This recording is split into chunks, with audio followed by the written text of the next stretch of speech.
Welcome to the Multifamily Zone, where business meets family. We explore what the entrepreneur life looks like from the family perspective.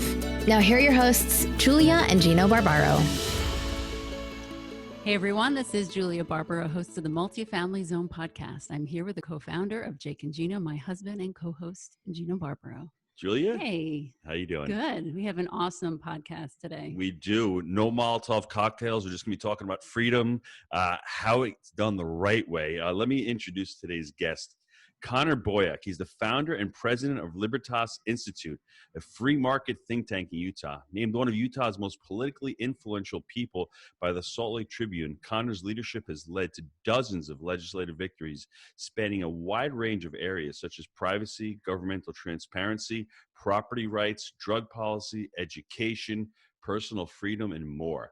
A public speaker and author of one of our favorite 21 books. Connor is best known for the Tuttle Twins books, a children's series introducing young readers to economic, political, and civic principles. Connor lives near Salt Lake City, Utah with his wife and two homeschool children. Welcome to the show, Connor. Welcome. Thanks for having me. Appreciate it. So, what inspired you to write these books? You know, I mean, look around you. The world is crazy right now. Who wouldn't want to talk to their kids about true principles and foundational ideas? And I felt that several years ago. I just went on Amazon. I'm like, how do I talk to my kids about, you know, free markets and justice and individual rights, property rights? And there was nothing. You know, I remember spending a few weeks just kind of grumbling because I really had this desire to, like, you know, like when you want to teach your kids the birds and the bees, there's like all kinds of books that help you, you know, facilitate that conversation in an age appropriate way. And I'm like, why isn't there anything like that when we're talking about other controversial topics like, you know, individual liberty? So a few weeks goes by, I start to think, hey, you know, that might be like an entrepreneurial idea. So we just kind of dipped our toe in the water, did one book. The response was great, and off we've gone. The Tuttle Twins has really kind of grown into a content empire. It's been incredible. So I jumped the gun. I was so freaking excited, to be honest with you. Give me a story of your background, where you went to college, you know, your family, what your passions are. Yeah, so I run a group in Utah. They're called think tanks. It's a nonprofit where we work on like educating the public and changing the law. And it's funny, I spend my days researching laws, building marketing campaigns, meeting with attorneys and prosecutors and police and the governor and everything else. And my background isn't in any of this. I was a web developer before I started this organization, which has now grown to, I think we got like 24 people. And we've had a lot of success, but my background wasn't in anything that I do. So one of my books that I wrote is called Skip College, because I really believe that anyone can gain the skills, especially now online, often free, to do whatever you want to do and build your own life. And so the skills that I have now in like economics and English and marketing and history, I did poorly in all those types of subjects in school. I didn't really enjoy them because they didn't really talk to me about them in a way that made any sense. I couldn't foresee how I would ever use these things. But my background is, I'm a tech guy. I was a web developer, and I went to school here in Utah, Brigham Young University. I grew up in San Diego. And just along the way, it's been interesting. My life has been kind of one thing leading to another, not this like master planned conveyor belt, like beginning to end, everything is structured. It's been much more organic and loosey-goosey, I guess you can call it. But it's been very fun because that's enabled me to just take advantage of these opportunities. It's like kids' books. I now sell a ton of kids' books. I couldn't even fathomed a few years ago talking on podcasts about teaching kids about, you know, economics and individual rights. That just wasn't even on my radar at all. And yet here we are. So it's been a wild ride and a lot of fun. So what do you think to yourself are some of the real foundational principles that you want kids to really, you know, grasp from the show, from listening to us today? So it's interesting, right? As parents, we kind of all teach our children the same ideas. Don't hurt other kids. Don't steal from other kids. We teach these like basic rules of good human behavior. And it's only as adults that we start to put these asterisks on those basic human principles of goodness. Don't steal from other people. Oh, asterisk.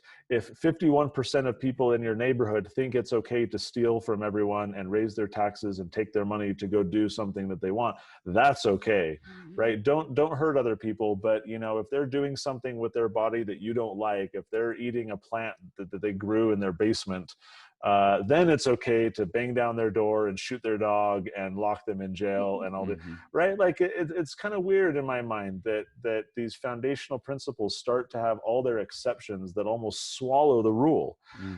So my biggest thing is creating consistency, that those principles have their application as adults, and liberty means actually having a government that respects those same basic ideas of don't hurt other people and don't steal their stuff. That is the kind of foundation of, I think, good government. It's the foundation of social harmony of people between one another. And as parents, we intuitively know those ideas. We teach them to our children. My message is those same principles apply to us as adults as well. Yeah, the books, I have to tell you that I was telling my husband, I read them all yesterday because I was so excited that you were coming on the podcast. I have a lot of homeschool friends that absolutely love your books. And I was so impressed by them because they were so simple. They have a great story of these twins. And the illustration is beautiful, by the way. The kids are very in tune with it. They love to look at it over and over again. But the messages, just like you said, we are the parents, we are their first teachers, and we are teaching the kids that. But sometimes you just need to step it up, and that's what you did. You stepped it up, and you're teaching now thousands and thousands of other children, which is unbelievable. So Please go ahead. No, go ahead. No, I wanted to know if you involve your family into it, like how do you balance that family life? Because I'm sure you're super busy now and you have a lot going on. Are your children involved in the stories, and what I want to know about where they came from? I love that question. No one has really asked me that question before. I like that. So the twins are based off of my son and daughter. Their personality at various points in the story, the Ethan, the boy, it's a little bit more cautious, a little bit more reticent. He's very curious. Whereas Emily is a little bit more free-willing and ambitious. She's the one running ahead of Ethan and more energetic. And so my kids like that. They always read the stories. They're my first little beta test readers. And so they love having, inside access to all the stories. In fact, it's funny. There have been a number of occasions when the final draft is published, the book is published, they'll read the story and they'll be like, wait a minute, you changed this, right? Because they read the earlier drafts and know what the story previously was. My wife is my best editor. She's an amazing editor. And so she helps make sure everything is just clear and succinct. My kids have done several ads for us. And so if you go to our Facebook page for the Tuttle Twins and you go to the videos section, you can see some of the past ads, and my kids have been some of our greatest marketers.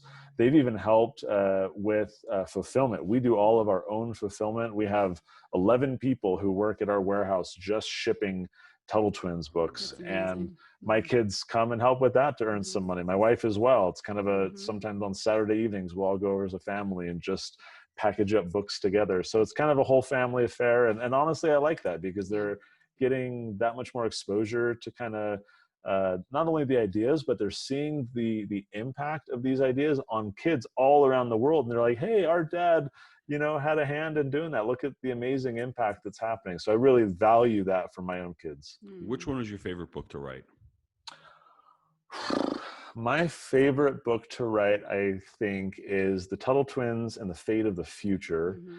This was a very ambitious book for us. It's very provocative, basically talking about these foundational ideas of consent. What does consent mean? When we read in the Declaration of Independence, the consent of the governed, what does that actually mean in government?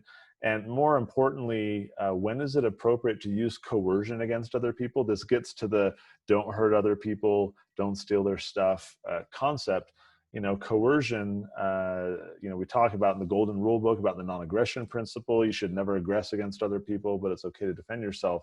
But that idea comes more to a point in the Fate of the Future when we talk about when is it okay for the government to turn from a protector of our rights into the kind of a predator where it is bossing us around. It's controlling people. That's when we've reached a little tipping point, when the government has become kind of the bad guy, and rather than the good guy protecting our rights. But that book was very fun because it's, I think, more than the other books, it gets kids thinking or questioning kind of the status quo that we have, and really thinking in a provocative way about how could we build a better society? What would we have to fix and change? That was a very challenging one for me to write, but one of the more rewarding ones as I look back in terms of how it ended up. So I have a couple questions on business building. My wife doesn't like to get into business and real estate, so I'm not going to talk about real estate now. But you have a very similar trajectory to what Jake and Gino did. Started out in the basement, started out in the garage, started out with a thought, and you became an overnight success 6 years later, right? So walk us simply, right? Yeah. Walk us through that, because you know what? Now you're successful and you're rich. You have to share, right? But I want to know in the very beginning. Give me some ideas of how you've scaled the business and how you have 11 people in a warehouse from probably just yourselves packing in the garage. How has that inflection, that transformation occurred over the last 5 or 6 years? I really like that you said giving back, because one of the things that I've really enjoyed, in fact, just a couple hours ago, I was meeting with a gentleman who is about 4 years behind me in a totally different kind of vertical, different industry, but has a very similar trajectory to where I was, and I am now where he wants to be. And so it's been very fun for me to be kind of a mentor and share a lot of the ideas and what were my mistakes, how can you avoid them, how can you accelerate. So I really love questions like these. You know, when I got started, it wasn't a business. It was just a little side hobby. It was, I'm a full-time freedom fighter over here, and we made a kid's book, how fun. And it was almost pressure from consumers that forced me into turning this into a business. I came to see that there was such a profound impact that the first book and later the second book and the third book were having, that I started to recognize that I almost had a duty to get these books out as widely as possible, as quickly as possible. When I saw the impact that it was having and the lives of our customers were better, that they were happier, their kids, they were having amazing discussions with their kids. I just got an email yesterday from a dad who said, my daughter's dyslexic. She won't read any book. She hates reading, but she's reading your books. Like, for some reason, she's connected with them and she'll sit down and read your books.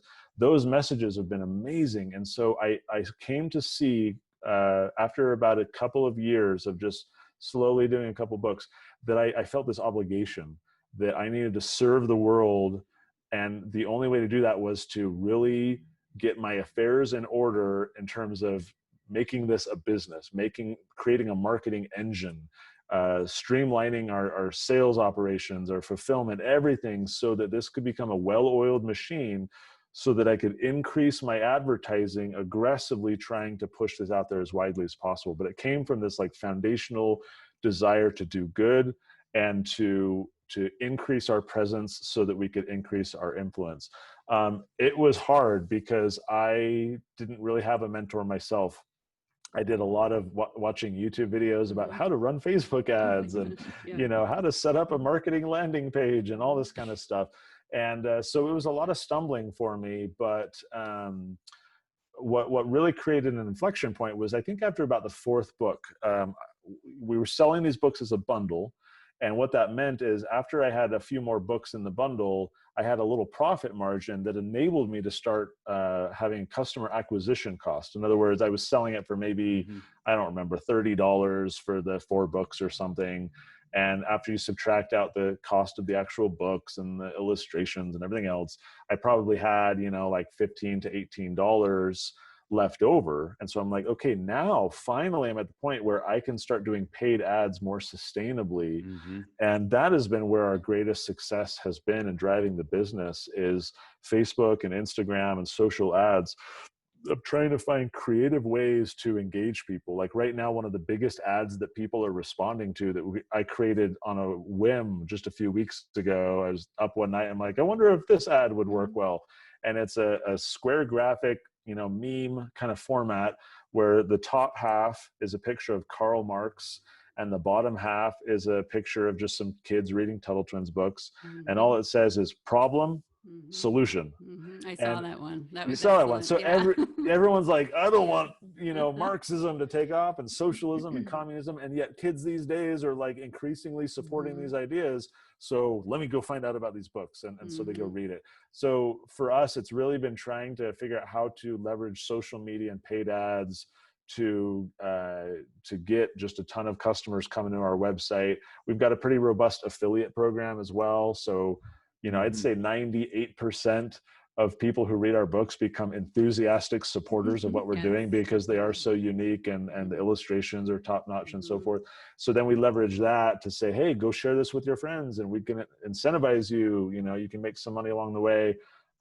We're still learning. I mean, by no means have I got this all figured out, but we are at a point where I feel like, okay, now we've got the process in place. I just have to figure out how to, get this out there even more quickly. So you've actually benefited from what's going on in the current in the current pandemic and all, because you're actually seeing delineating lines. How do you deal with the haters? Because I see a lot of your emails and I love your emails and I resonate really well with you, but how do you deal with people who are saying, well, I don't believe this. You must have a lot of haters coming at you. How do you deal with that?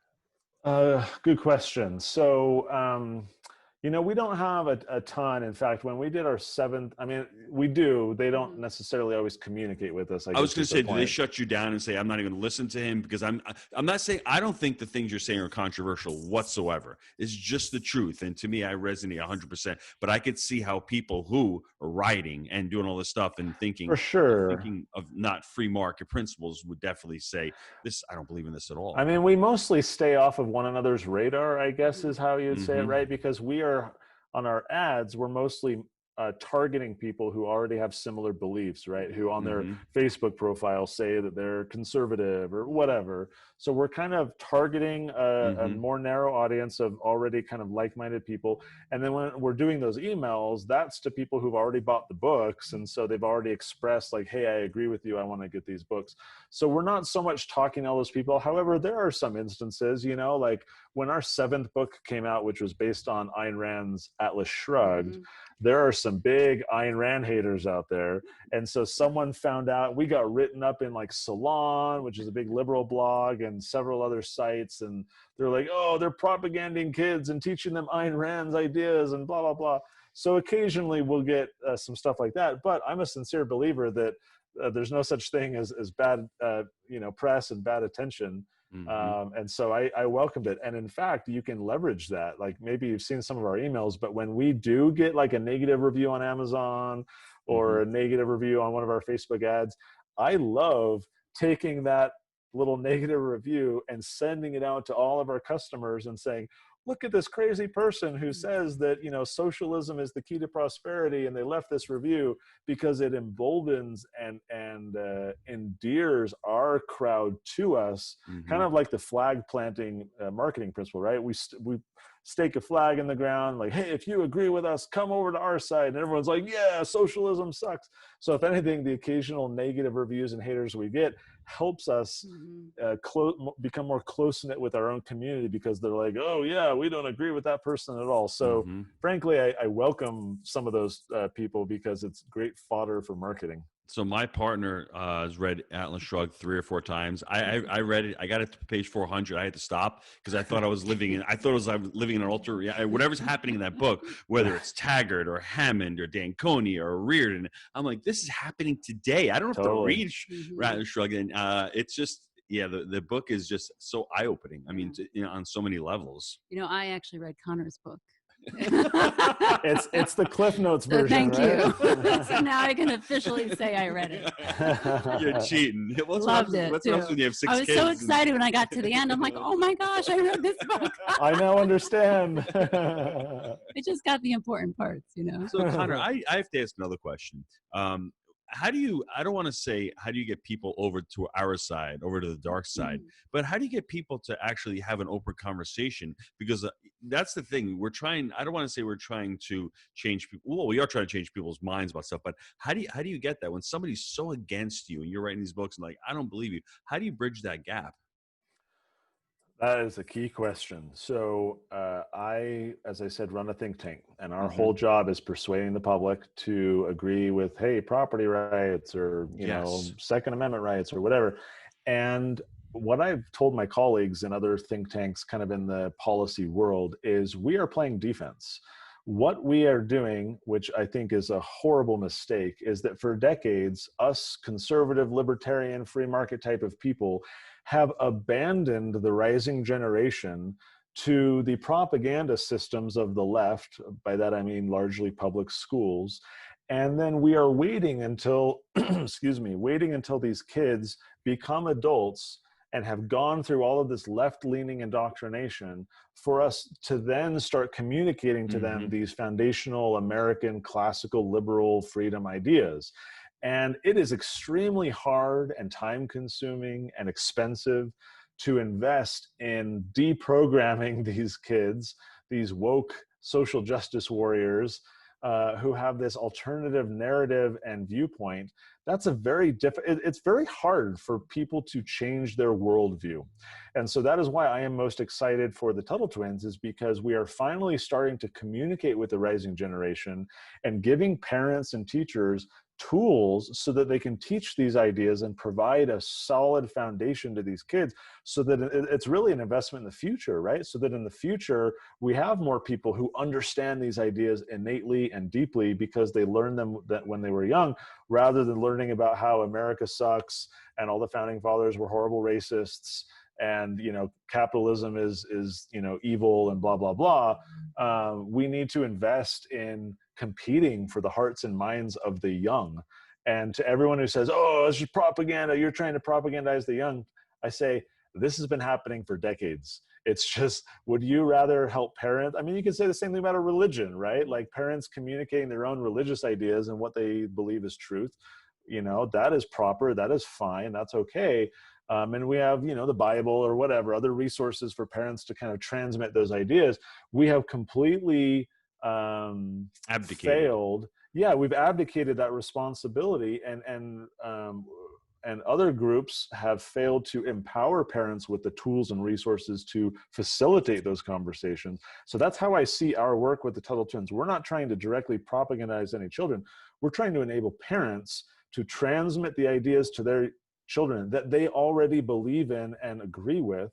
We're just giving them a language to talk to their children about those ideas, have discussions, because so often, I can't tell you how many parents I talk to that email us or whatever, and they're like, I wish your books were around, you know, when I was raising my kids, because now they all went to college and they're all, you know, they're AOC, Bernie Sanders, you know, type people. And they lament the fact that it's kind of like Christians, for example, whose children become atheists. They have that similar, you know, sadness for their children deviating from a path that they are following. And so we're just trying to enable those conversations so that parents can do the teaching and transmission of ideas that they believe. You know, you have such a gift, storytelling, getting to the point. I'm so thankful that you took that idea. It was just an idea in your head to write a kid's book, and you took it and you did something. Because a lot of us have ideas, right? But we don't do anything with them.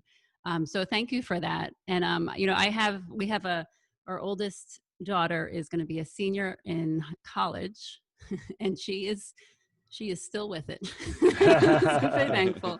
And it's funny because I actually had her read a couple of your books. I was excited. I said, you have to read these. She loved them. Cool. But, you know, it's funny because for all these years we've been homeschooling, and you know, every year I'm like, all right, I got to find some government books. I got to find history books and it's a challenge. It's really a challenge for us to find something that we, you know, and it was so exciting when we started reading them. So I just really want to thank you.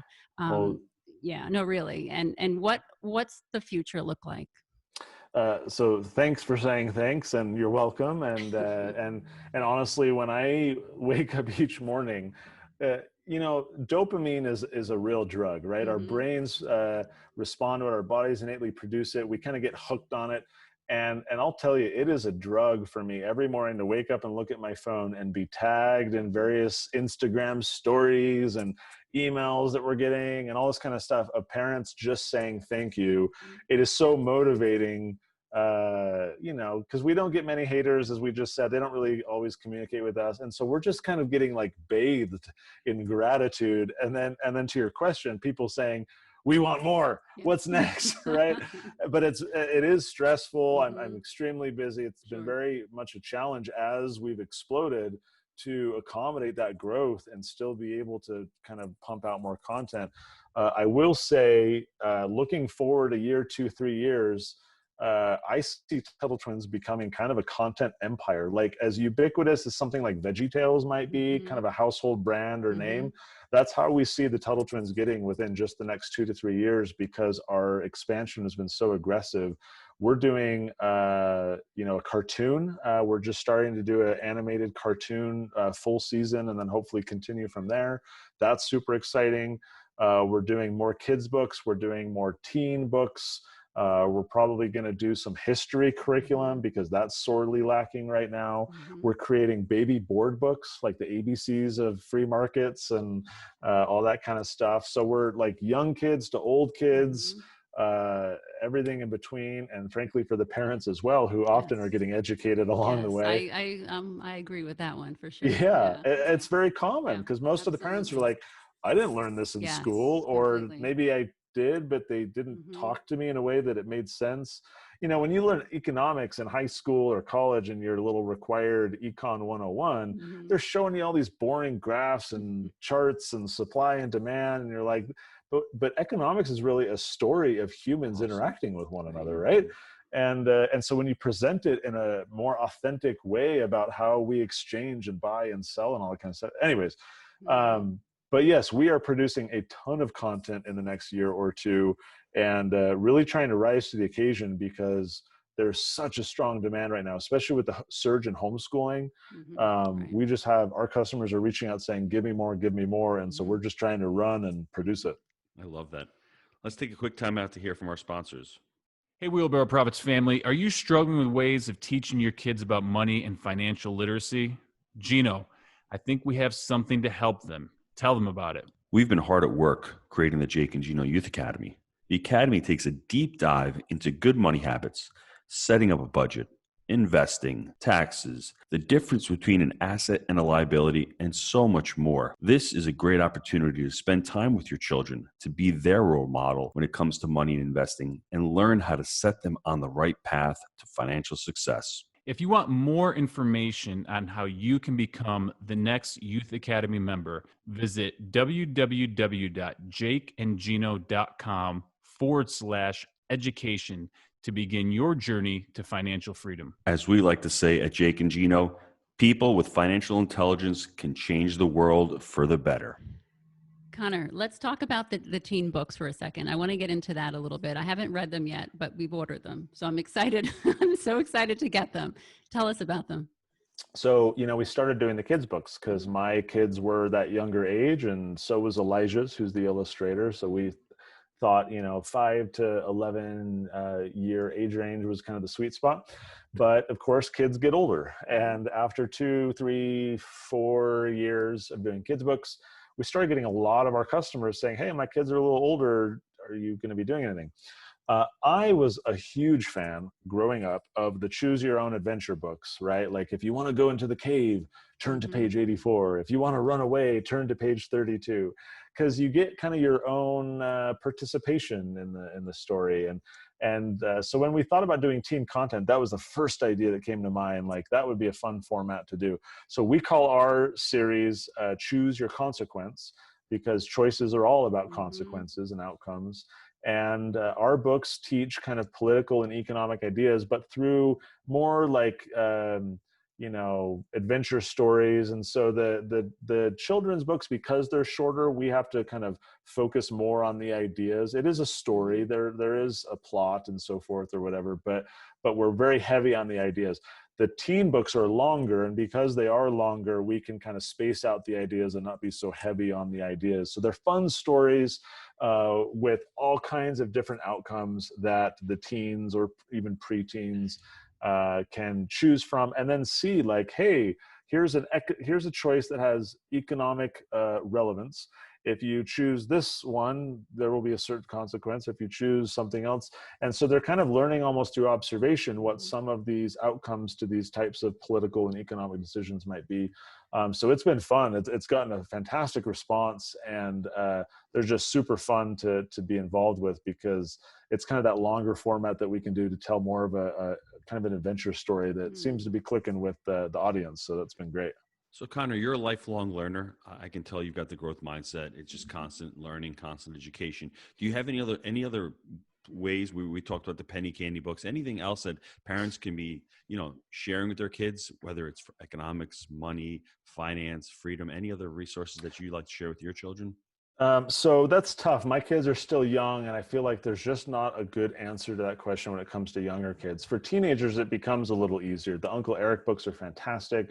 I typically will recommend for teenagers, they can start looking into Liberty Classroom by Tom Woods. That's at libertyclassroom.com. It's more for teens, college students, adults, learning all sorts of things about history and Western civilization and logic, and he's got a ton of great content there. But that's part of kind of the value proposition of what we're doing, is that so much, for history, my kids have been reading the Rush Revere series by Rush Limbaugh about American history, but honestly, those books are half as much about Rush as they are about American history. He's a marketer, bro. It's all about marketing, right? Exactly, right? And they do all right. They talk about history, and there's some fun stories there. We watch for history the Liberty Kids that was done years ago. That's really fun to watch. But it seems so sporadic. It's like pick here and there and a little bit, right? It's like you have to kind of scratch around and be like, what's out there? So my vision for the Tuttle Twins is that we're going to have soup to nuts, beginning to end. Like, hey, if you want to teach your kids to be well-rounded and understand history and logic and economics and political science and everything, here's the brand that you want to follow. And then within there, we're going to have all this age appropriate, different types of content to choose from, just so that it's kind of off the shelf, easy to trust, easy to follow. And something, because parents are busy, right? Especially when you're homeschooling, you're the responsibility of hunting down all the curriculum choices. And so we're trying to make it as easy as possible for parents who share kind of our worldview and ideas, where it's just like, oh, Tuttle Twins, okay, give it to me, right? Exactly. We'll just use your material and run with it. So you should see my credit card. Basically, with Amazon the last week and a half, it's just like bing, bing, bing, bing, bing. We got curriculum. There's 4 right now. We have right? 4. Oh, only 4, right? So it's just like Amazon, Starbucks, Target. That's what Jake likes to call the SATs. So Connor, I am a parent. I'm on the fence right now. Why should I be buying the Tuttle Twins, and why should I be investing in my children's education? That's, for me to answer that is, I see what's going on around the world. Just give me your, sell me on that. Why should I be investing in my children's education?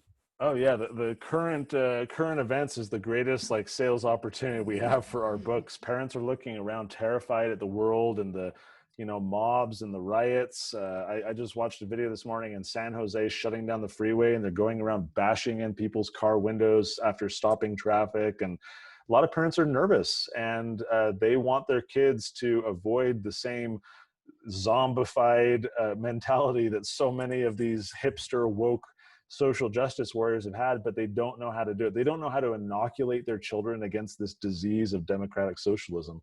And so our books are the inoculation. Our material is a way for parents to give their children kind of almost a freedom vaccine against these viral anti-freedom ideas. Again, we're simply trying to enable conversations that parents already want to have with their children. A lot of these parents, they want to talk to their kids about free markets, property rights, justice, equality under the law, ethics, morality, all that kind of stuff, but they don't know how to talk to an 8-year-old about that.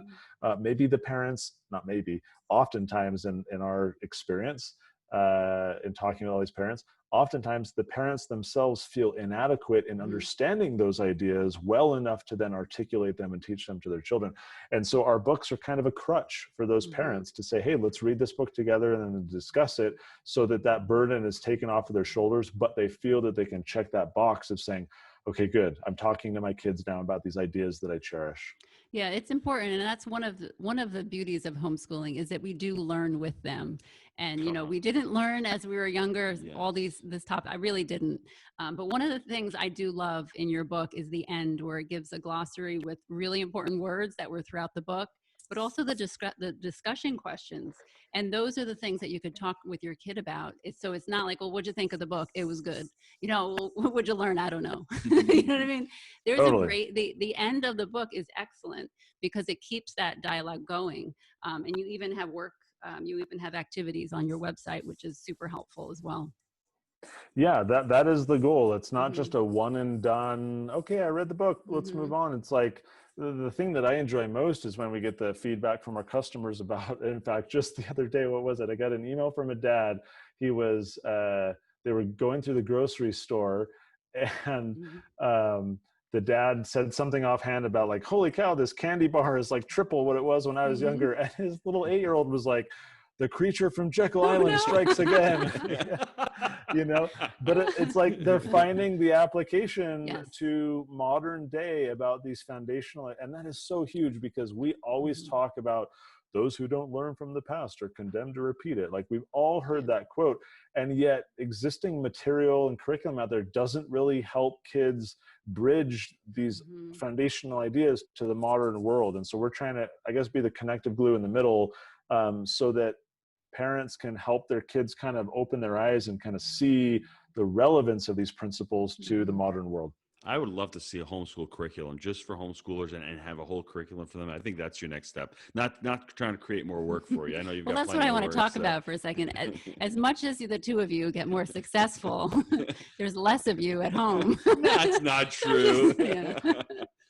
So I want to know how you balance that, because it is a challenge for you out there working, and, you know, I'm home with the kids, but how do you balance that? Because it's exciting what you're doing. You know, I say that with my husband. He gets excited to do things. It's your sole purpose. You finally found out what you love to do. Exactly. It's not work. And the better you get at it, the more you monetize and the less you worry about money, which is pretty ironic in life, because money becomes meaningless once you find your sole purpose and you find your mission in life. And all of a sudden you work 10, 12 hours a day and it's not really work anymore. It's a lot of fun.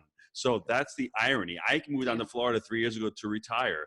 I'm working just as much as I was before, and I really enjoy what I do. I love what I do. And what I've done is I've tricked my wife into starting a podcast and to help me out at work. So we spend more time together. So, you know, that's smart, bro. That's great. That's smart. You got to find those ways to weave in the family into your life. And I really like what you said, because for me, it's the same way. My work is not work. It's the whole thing. Like, I don't know what the quote says. If you love what you do, you'll never work a day in your life, I think is what it says. You know, my work is my passion, is my hobby. And confession time right here, I basically have no hobbies. Like, I'm kind of a boring person in the sense that I understand. Any spare opportunity I have to work, I'm going to work. But it's connected to that innate goal of, I feel this anxiety to serve more people. I feel pressure. I feel this obligation to be doing more, to do more good. I don't care about the money. We never got into this because of the money. I honestly really don't care about that part at all. It's nice. I'm not going to complain to be successful, but I've seen the transformational power that this material has had on families, and I'm addicted to that drug. And so I'm an addict. I guess that is the point. But you know, I'm the type of addict where there are people who are like cocaine addicts, but you would never know it, right? They do just enough where they can like get by and like hold down a steady job. I guess I'm kind of like that in the sense that like I have work-life balance, right? You know, my wife still sees me, my kids still see me. We do family stuff. They still remember what you look like. Exactly. They know I might have this kind of habit and addiction, but I can quit at any time I want. I promise. You know. Oh, it's so similar, you two. Yeah. So it's but my thing too, kind of like you, maybe doing the podcast with your wife here. It's I want my family to kind of be along for the ride and understand the vision and the goal. It's not just Connor's going to work to make a bunch of money, or Connor's going to work because he's addicted to working and gaining more power and prestige. It's Connor's at work because he's trying to help even more people. And that's a sacrifice that our family has kind of, you know, seen as important. They get that there's a higher purpose to what I'm doing. It's not just dad is at work. It's like, hey, there's a bigger picture here going on.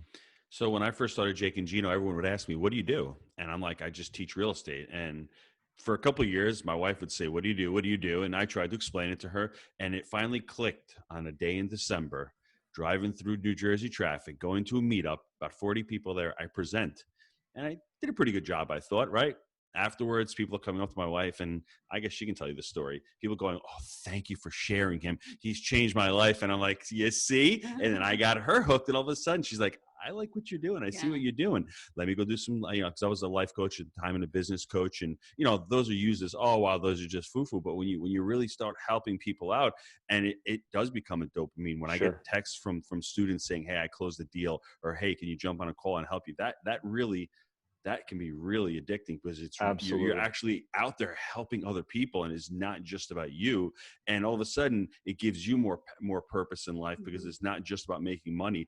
But ironically, like I said, the more people you help, the more money you're going to make. It's just getting better at your craft. So well, I think that too is important with if you have a spouse at home, to let them see those people.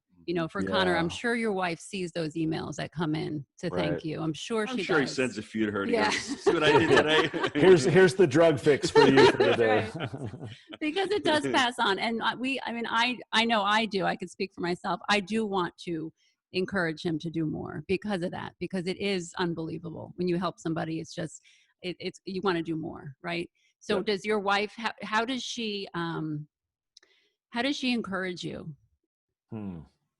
Oh, that's a great question. I mean, my wife is full of ideas, and so she's often sending me links and things about like, "Hey, what about for your next book?" Or even like on our policy side of our think tank, what we do. She's got a really good ear to the ground in communities, especially like homeschool communities and stuff like that, about, "Hey, here's what I heard," or "You should think about that." So kind of an extension of me in the sense that eyes and ears. But I guess kind of connecting the last question of this one, like the way that I've achieved work-life balance or try to maintain it is by delegating. Like now I have a full-time person running our ads, and I've got the 11 people, and like I used to do all the fulfillment when we started. Every night I'd just turn on Netflix or something and package up things, and it got to the point where I couldn't, so I had to hire someone else. So really just trying to delegate and hire and grow so that I can offload things and preserve my most scarce resource, which is my time. And in the sense, so connecting that to your question of how my wife encourages me, it's also kind of enabling me to know that things are okay at home. I'm almost in a sense able to delegate a lot of the home stuff to her. She's my partner. She's got her role and I've got mine. And I have more mental kind of peace knowing that our children are being well cared for and educated. And, we're talking and on the same vision, but she's able to kind of shoulder more of that burden so I can focus here, and then we can kind of grow together. And that honestly to me, like I've thought over time, like if she died or something like that, and I had to, or we got divorced or whatever, if suddenly I had more of that burden, oh my gosh, like I don't know how I would handle that. You would hire a lot of people. A nanny. It's on my husband. Let's not go down that road again. Yes, absolutely. I know. Absolutely. Our podcast just doubled in length because now we can list out all the things that the wives do. But it's very true. And so the fact that I can do that delegation, she can be that support, is the best thing for me, because then I can worry less about home stuff. Not that I want to neglect it or not be aware or involved, but it is tricky to find that balance. But that honestly to me is the best, so that I know that I can kind of be laser focused on my mission. One question I noticed that you said when you had to let go of certain things and hire other people. I know with my husband too, in order for him to scale up the business, that was one of the things that he had to do. And it was a huge challenge. Business question. I like that. Off the personal. Let's stick to the business question. I don't know what's going on. Okay, I think it's the books. Connor, I think your books really made me super They're smart. infectious. Yeah. So when you had to let go of those, first of all, how hard was it for you? How did you hire the right people? And did your business at that point scale up? That's another 45-minute question to answer right there. Here's the 45-second version. No, it was Give tough. us the kids version, like the kids book version. I'm a perfectionist, and especially when it's your business, your baby. It's like a parent having a baby. Like you're going to hire that babysitter or nanny, and like, here's the 18 things I want you to do to make sure it's all done perfect. So it was hard. It's been hard to let go. I hired an assistant for the first time last year, and oh my gosh, transformative in terms of how much I've now realized a year later I can offload and delegate. But at first it's like, am I going to have enough work for her? What can I delegate? But dipping the toe in the water and hiring that person and finding, oh, they're competent. Oh, they did it well. Oh, I can trust them. Progressively has given me more opportunity to just say, okay, now do this. Okay, now do that. Now I can give you that. So it's been kind of incremental over time, but absolutely it's allowed our business to grow, because the more that I can focus on creating content and marketing and doing what I am more suited to, whereas kind of the more repetitive tasks or tasks that can be taught and trained and so forth, when I can, yeah, exactly. When you create those systems, I can preserve my time so that I can do the higher thinking and the bigger picture stuff, which allows us to grow and expand. So that's been hard for me to learn. I mean, I'm a think tank guy. I was a web developer. I mean, I didn't have a manual for doing any of this. I've stumbled my way through it, but it has been a challenge, but I've seen the wisdom in delegation, and I've kind of forced myself to continue to find other areas where I can offload things. Joel, want to give a big recap, and then I'll give my recap? Well, I just want to encourage all of our listeners, whether you have little kids or not. I really think these books are incredible. They're Tuttle Twins. This whole series is incredible. The teen books are on their way, and I'm excited to read them. I just want to thank Connor for being on the show and sharing his story, because it's important when we think about something, when we have an idea, to actually take action. Connor, you had this idea for this kid version of what you're teaching your kids anyway, and you did it. You started with one book, right? And it just moved on from there. And your ideas came, and you took action again, and you continued to do that. And in the process, you helped so many families out in the world. And I'm so, so thankful. So I just want to encourage you to keep going. There's a lot of us out there that are just thrilled and thankful, and we're excited to see what comes out of this. Connor, how can the listeners get a hold of you? So TuttleTwins.com is where you can learn about the books. We got a contact page if you want to reach out. We got a very chatty customer service team, including myself, who loves to respond to people. And, we're always open to ideas. In fact, so many of the ideas for our books come from people who've, found out about what we're doing and said, hey, consider a book on this, or weaving an idea like this into your next book. And so we social media, Facebook, Instagram, Twitter, we're all over, and just really want to be engaged out there, because we see ourselves as serving and connecting with those families. So we'd love for people to follow what we're doing at the Tuttle Twins, and happy to engage online as best we can. Love that. So it's from a Brigham Young graduate to a web developer, to a think tank, to a children's book author, and now he's got dozen, to an amazing story of I'm a do this and I'm a do that, to an entrepreneur who's starting to delegate. It's really the American dream personified, really putting hard work into it, having an idea and taking massive action and serving others. That's what it really comes down to. When you start serving others, you get a lot out of it. And then, you know what?